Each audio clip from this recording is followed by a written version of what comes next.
How do you know whether or not somebody has a medical negligence claim? It's in those small conversational accidents almost that sometimes we find out the crux of their case. And so what do you need from somebody during that first call? Really, truly, just the truth of what's happened to them. We don't want to advise clients to pursue claims unless we think that there's a reasonable chance of success. Give us a call, because it might be a really great investment of your time.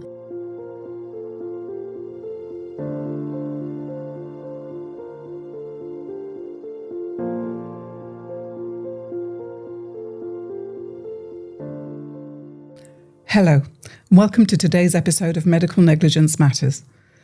Today we're going to be talking about case screening. Every day people contact Gadsby Wicks believing they've been let down by their medical treatment. Some people have strong cases and some don't. And how do we tell the difference? And to talk with me today about this is Sarah Dunn. Hello. Hello, Sarah. Now, Sarah worked as a midwife and a nurse in the NHS for very many years, didn't you? Yes, 38.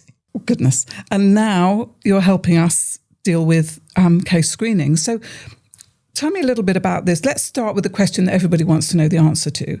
How do you know whether or not somebody has a medical negligence claim? That's such a great question, because we really don't. At the beginning, when somebody calls us, we don't have any more idea than any other caller as to whether or not they have a claim. It's all about hearing what they have to say, what they can tell us about what's happened to them, that helps us decide whether or not there is a claim. So when someone first contacts us, what are the sort of things that we're looking for? What do you need to know? So most people don't have all of the details that we would need, but what we start with is a conversation to work out with them what it is that's happened to them. And we use the two basic tenets of any case, which is to work out, has something been done to them that shouldn't have been, or was something not done that should have been? And then what has that left them with? What situation are they in now? Exactly. What difference has it made? Because that's important, isn't it? Exactly. And do you find sometimes that people come to us thinking that they've got one case, but in actual fact, the problem is really something else? I would say that's much more common than I ever imagined it would be, because people quite often will have had something happen to them, and the care, for example, around an emergency might have been excellent care. But what they don't realise is that emergency could have been prevented in the first place. And so it's knowing not just what it is that's happened to them now, but what might have been prevented had they had better care in the lead up to that event. So during that first conversation with a potential client, people sometimes think they're just going to be grilled with lots of legal questions. But no, what's the reality? It's much more like a conversation. We need people to feel comfortable talking to us so that we actually hear all of the details of what's happened to them. Because it's in those small conversational accidents almost that sometimes we find out the crux of their case. So they might be more concerned with the manner of their care, or the lack of compassion of the staff, or the environment in which they were looked after. But actually, as we talk, we can try and tease out from them the details of the care that they've had. And that's important in terms of working out whether there really is a case. And you have plenty of time. You have to allocate plenty of time to those conversations, don't you? Yes, and it's different with each person, because some people come with a clear idea of what's happened to them, and they have good knowledge. They may even have accessed their records and their medical notes. And some people are really at the very beginning of that conversation, where they're just trying to work out whether what has happened to them could have been prevented or not. And so what do you need from somebody during that first call? Really, truly, just the truth the truth of what's happened to them, and as many details as they can provide us with.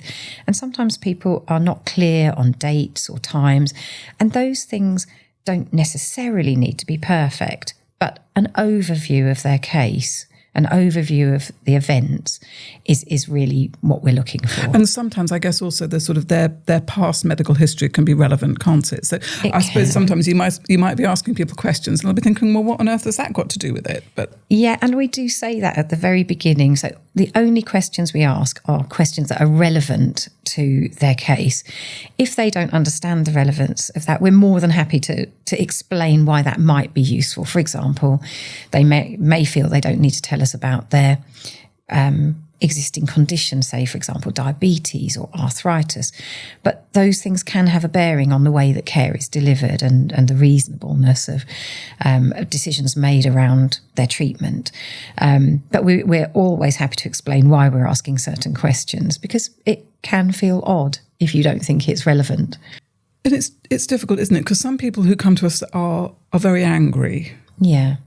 I mean, how do you deal with that?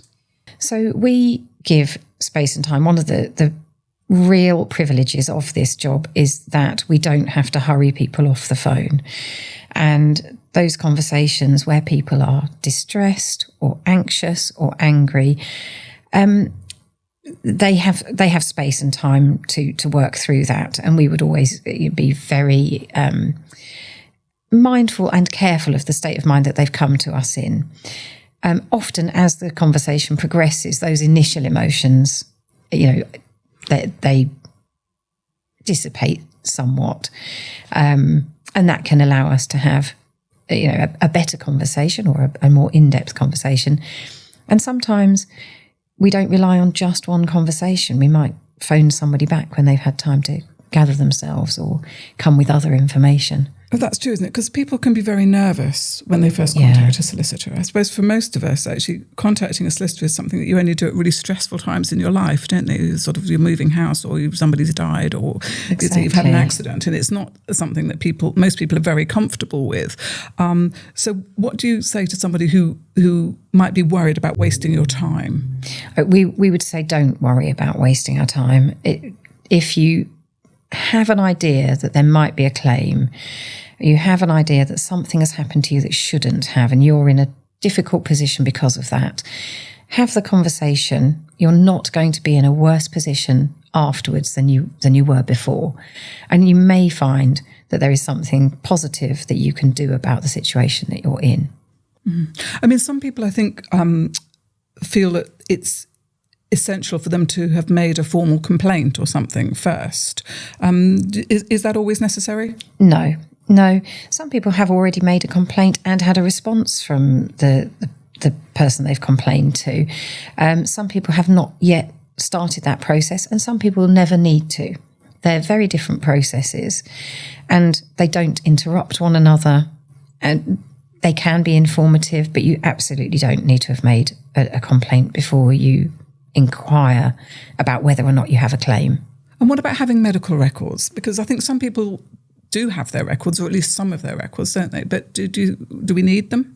No, not always. And the majority of people don't, or they only have partial records. So part and parcel of an investigation into a claim, if a claim is taken on, would be to access the records. But at the stage that they're talking to us, people don't need all of their records. If they have them, it can be useful, but they don't need them. But it's not essential. No. And do you think that your background of so many years working within the health service has helped you understand medical records better? Absolutely. I think because medical records is a very complex area, and many hospitals have multiple ways of collecting information about patients. So there can be paper copies and electronic copies and different systems that are used even within the same hospital. And having insight into the fact that there might be information in numerous different places kept in different ways is really useful, because often patients aren't necessarily aware of that, clients. Yes. And I think it's interesting, isn't it, that sometimes people come to us believing that a certain thing has happened. And it strikes me often how very little information people have about what has gone wrong. Yeah. And I think there is an assumption that people understand the procedures they're going to have, or the medication that they've been on, or the expected treatment plans. And often people just don't. And sometimes that's because they don't have a medical background themselves, and they feel that they should give their faith to the medical profession. And sometimes it's because it's been poorly communicated to them, and they simply are left misunderstanding what's happened to them. It's a real combination. There's a wealth of different levels of understanding. And it's difficult, isn't it? Because, of course, most of the people who come to us have been very unwell. And I think it can be very hard to absorb information when you're unwell, and then perhaps more unwell because of something that's gone wrong. Exactly. And we have insight into that, and we understand that when people are debriefed, sometimes that doesn't happen in a way that they understand very well, or that the information given to them is just simply beyond what they understand because they don't know a lot about medicine, and lots of people don't. It's not something that is necessary in most people's lives, and until something happens to you, and then that's how we can help understand maybe not just what's happened to you, but what should have happened. Yeah, and after that conversation has happened, so when you hang up the phone after those sort of what can be quite lengthy conversations, what happens next? So what we do is look at the information we've been given, and often where conversations have been several hours long, sometimes, often not that long, but we have a lot of information to sift through. And it's really important that we try and make that more concise. So we will look at the information that we've got, try and organise it into a cohesive set of information that's more readily available in terms of a verbal presentation to our solicitors. And what we also might do is look at policies, guidelines. What should that person expect if so do a bit of research into the background, the area of medicine, or exactly. the sort of situation. And try and make sure that when we are presenting that to our solicitors, we're ready for that next step. So we then spend that time, and sometimes that'll take us several days. And we will always talk to people about how long we expect that to take us. We'll give them a time frame for when we expect to present this to the solicitors. And then we'll tell them, what day we're going to call them back to let them know what the outcome of that conversation has been. So then we have a meeting every morning at Gadsby Wicks, don't we, at 9:00 to go through that information that you've got from potential clients. And I mean, I know chairing those meetings as I do, how useful it is to have the whole team of lawyers there present. Yeah, it's such a good resource of experience, because every morning that wealth of experience about different cases, the different processes that people have been exposed to comes together, and it's a collective. It's the pooling of expertise and knowledge, isn't it? And I think it always strikes me how useful it is when people, with a team of 8 lawyers, there's so many cases that over the years we've dealt with and we've spoken to experts about. So understanding what can go wrong in certain situations helps to inform that sort of risk assessment process. And that sharing of information, I think that's one of the appears to be one of the key differences, that the solicitors will not just speak to one another during those meetings, but use their expertise to help one another at other times as well. It seems like a very pooled resource. So there's, hundreds of years of experience in these cases, and that comes into that morning meeting as well, so that we really, can explore what might be done whether a case somebody might be worth pursuing. And when I say, obviously the point is that we don't want to advise clients to pursue claims unless we think that there's a reasonable chance of success, is there? Because I always feel very strongly that putting somebody through a litigation process when they've already been through the trauma of a medical accident is really not helpful, is it? Unless we think there might be a positive outcome. And so it can be difficult, can't it? Because obviously not all of the cases, or not all of the people who approach us have cases that are likely to succeed.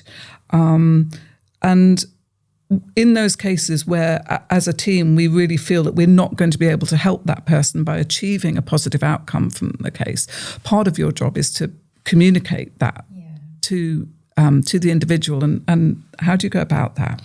So I hope that we're always extremely kind, because we do understand that people have taken time and emotional energy to bring what's happened to them or a family member to an external person to discuss it. And they often feel very vulnerable.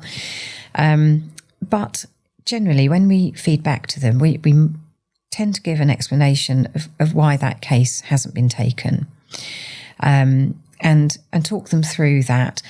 And if we can't take a case, often there is other sources of information that could be useful to them anyway. So we'll often spend some time trying to signpost them to a service or a resource that might be useful for them in the future. There might be some practical benefit for them. Yeah. I mean, because I think this is the difficult thing, isn't it? Is for many people, it's difficult to understand how they might have had a truly awful time in the hospital. And actually, you've touched on this already, haven't you? Sometimes that care might have been delivered in a way that isn't compassionate. Yeah. I mean, have you seen that yourself in the work that you've done? And with all best intentions, you hope that you go into hospital and you're going to receive not just good care, but care that also is underpinned by the codes of conduct, that's going to be kind and compassionate and investigative, and it will be communicated to you well. And sometimes it just simply isn't, for lots and lots of reasons. And the food can be awful. And the food and the environment can be... The ward might be dirty and noisy. And so people have a really terrible experience of their care, and that can be really difficult to tease apart from whether or not the care was adequate. Yes, and I think this is the difficult point, isn't it? Care that is poor and uncaring isn't necessarily negligent, and I suppose that's we can't. The civil litigation system can't really do anything to help those people. But as you say, we that can be so upsetting for people, but it's really important that they know, because quite rightly, as you said, it's very difficult to help people in a process where they're not going to be, where it won't be successful. It's not useful to them. So it can feel terrible if someone doesn't take your case. It can feel upsetting. And people will often phone numerous solicitors and find the same answer. And so what I hope we offer is that, they possibly get a better explanation of that. Of why the law isn't likely to help. And I think, and you're right, perhaps point people in a direction where they might get the support and help they need to deal with the difficulties they've experienced in it, other than the law. So if somebody is listening to us today and thinks that they might have been the victim of medical negligence, but they're not sure about making contact, what would you say to them? Give us a call, because it might be a really great investment of your time. And if you do have a case, you might be doing something really positive about managing your future. And we'd always be happy to speak to people. We're here, that's our job, and we enjoy doing it. So you're never going to waste our time, and it may well be a great use of yours. Thanks very much, Sarah. It's been lovely talking to you today. No, you're very welcome.